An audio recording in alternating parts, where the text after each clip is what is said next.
It never rains or snows in Southern California. Think again. LA residents are in for a stormy next few days. The LA River provides an interesting insight into the ongoing water retention crisis in Los Angeles. I'm Patrick Warren, and I'll have that story coming right up. Feeling nervous about driving in the rain? We'll share our best tips and tricks to stay safe on the roads.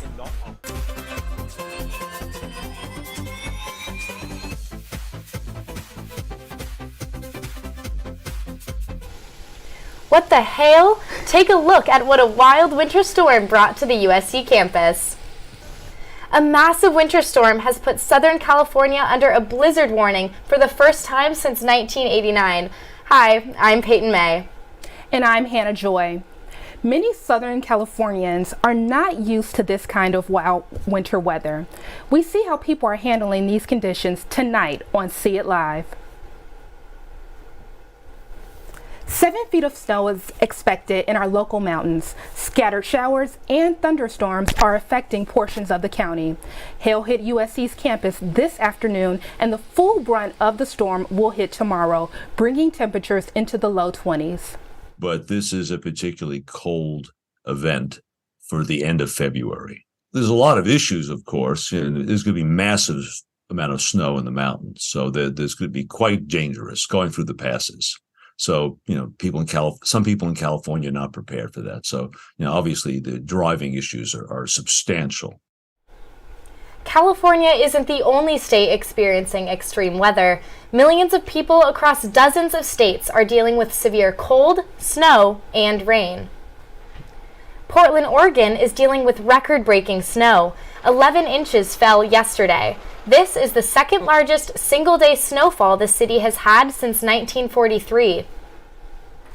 Blizzard-like conditions brought more than a foot of snow and temperatures below zero throughout South Dakota. A second round of snowfall blanketed the state today and led to the closure of some major interstates.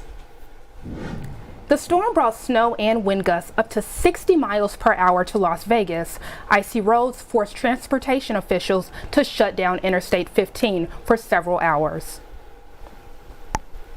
Over in the Northeast, Hartford, Connecticut received unusual low snowfall at around 9 inches. The National Weather Service says the average temperature in Hartford is staying above freezing this winter. But that's not the case in Minnesota. The state is digging out of 20 inches of snow. This icy cold winter buried cars in driveways and temporarily closed schools in St. Paul. It's usually snowier. This is only maybe the third accumulated snowstorm that we've had.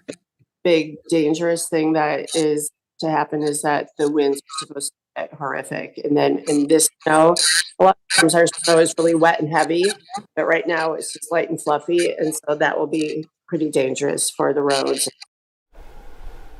A heat wave in the south has led to record high temperatures in places like Texas, Tennessee, and Alabama.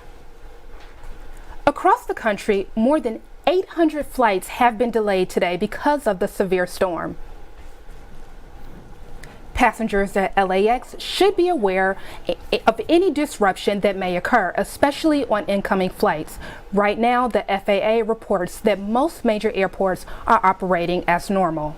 For the most part, to-date information, travelers can visit fly.faa.gov. Obviously, it would suck if our flight there got delayed because we're already getting there pretty late at night and we wanted to do stuff tonight. But I'm more so worried about the fact that I'm taking a red eye back here on Monday and supposed to land at 7 a.m. and I have a midterm at 10. So it would be pretty chaotic if my flight home got delayed. With the storm expected through the weekend, airline officials suggest to check the airport's website for any delays and any updates. For those commuting by car, wet streets usually mean more accidents. Reporter Jeremy Cole went out on the road and has driving tips to stay safe. As if California drivers don't have a hard enough time staying in their lanes, today's rain has caused road conditions to take a turn for the worse. People are tentative. I think they probably make worse decisions than they should. I think People think they can go as quickly as they want in the rain. People in LA are not used to driving, in the rain, and then when it happens, they're not very mindful about it. Jack Fung says he drives over 100,000 miles per year on the road.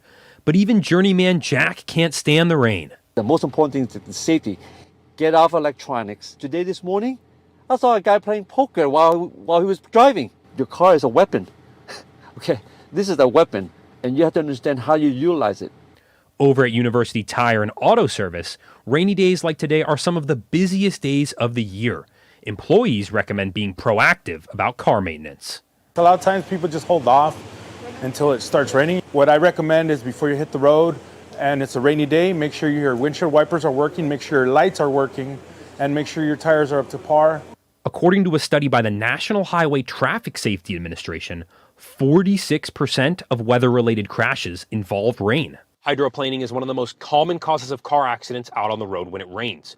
If you do hydroplane, make sure to stay calm, have two hands on the wheel at all times, and fight the urge to slam on your brakes, but instead, you can pump them just a little bit to see if it helps you regain traction. And finally, make sure you steer into the skid and not opposite the skid. The AAA Foundation for Traffic Safety recommends that drivers reduce their speed by 1/3 on wet roads.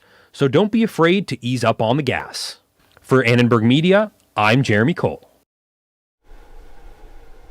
Annenberg Media's Patrick Warren is live in Boyle Heights, braving this unprecedented Los Angeles weather. Patrick, what do you have for us? I'm standing above the LA River, where the rain is going away from a city that desperately needs water and into an ocean that probably does not. Water retention systems across Los Angeles are in a dire need of a rehaul. City officials are hopeful that with a worsening drought, they will be more effective in collecting rainwater. 85% of LA's water supply is imported from other regions, which can have adverse effects on the drained areas. A majority of that water is from snowmelt from the northern Sierra Mountains.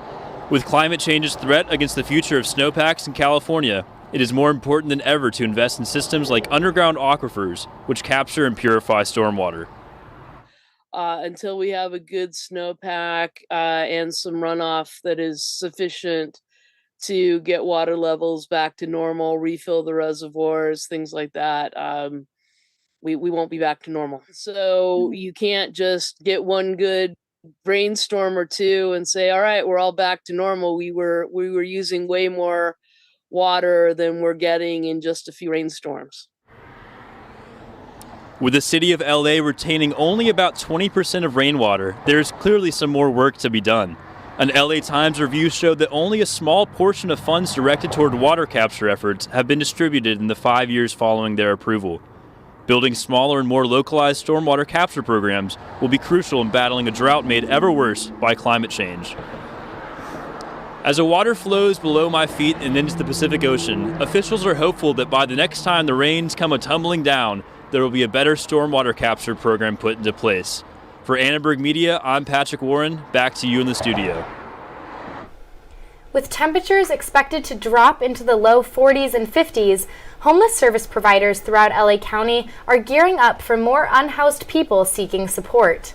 It's going to be busy, and it's been busy with already the number of people that we've been experiencing here in Skid Row. So we have definitely been preparing for any moment to just start calling our partners and helping people find a bed. Being sure that we are providing these services that are so hard for our community here in Skid Row to have from anywhere else. It's really important. It's really important. LA County offers a number of winter shelters throughout the area to help people experiencing homelessness. The closest emergency shelters to USC are Home at Last and Abundant Blessing. Those in need of housing can call 211 to check availability.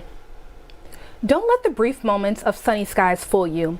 This storm brings strong possibilities of flooding, power outages, and freezing temperatures over the next few days. Here are a few things to help keep you safe during this winter storm. If you are experiencing an outage, don't assume that your neighbors reported it. Please take time to report it. The crews are ready to go. They work very, very hard in situations like this, and their top priority is to work as safely and as quickly as possible to get your power back on. Experts say residents should keep extra layer of clothes handy, restock emergency kits, and try to conserve electricity. Along the coast, waves are expected to pick up over the next few days. Reporter Marissa Rio spoke to surfers about the week's surf conditions. The storm hasn't created large waves yet, but the rain has kept people away. A high surf advisory begins tomorrow for all of Los Angeles beaches from 10 a.m. to 8 a.m. Saturday. The National Weather Service took to Twitter to warn beachgoers of the dangerous marine conditions. Health officials also advise people to stay out of the water because of high bacteria. Two surfers in Santa Monica had other thoughts. You just have to kind of be like, is it worth it? If the conditions are good, if the waves look good and they look fun, I will go out. I think it's more important not to do it after the first big rain in the season. But then after that, if it's been raining like pretty consistently, it hasn't had that much time for like nastiness to build up. It's still pretty nasty, but I've never got sick, so. Don't be fooled. The water may be calm now, but the last couple of days, waves have been so big, Redondo Beach had to close its pier overnight. It opened back up at about 8 this morning. I'm here now, and the water is pretty calm, and there is a bit of a break in the weather, but it was raining just minutes ago. There was a flood watch issued this morning until Saturday morning for all of Los Angeles County beaches. With the storm set to hit tomorrow, some surfers are playing it safe, but not because of the advisory. It fires us up. When we get the message on our phone, we like instantly look at the surf reports. It gets us all excited. I would love to go surfing, but the water quality is not good. Tomorrow I think it's going to be stormy, so the conditions will be trashed. There might be size, but it's not going to be worth it. Probably not if it's really windy and stormy. It blows it out and makes the waves all like mismatched and bad to ride. High surf isn't the only thing to be worried about for beachgoers. Wind gusts and strong rip currents are also on this week's coastal radar. For Annenberg Media, I'm Marissa Rio. The dark and stormy days can impact your mood and lead to depression-like symptoms. A USC clinical psychologist says there's a way to avoid symptoms of seasonal affective disorder. I always say to manage stress, and this comes out of research, we have to focus on what we can control and let go of what we can't. And if we're proactive and intentional with making decisions ahead and planning ahead, you feel more confident, less stressed. So the same thing, if we're hearing that we're going to get bad weather in the next 2 days, let's plan ahead and make some decisions. Dr. Greco says if you do experience symptoms, remember that this weather is temporary. If you have an immediate mental health matter, you can call the USC Student Health Line, 213-740-9355, to connect to a counselor or confidential advocate. Students say they're less likely to go to class when the weather is bad, even though they're not commuting to campus.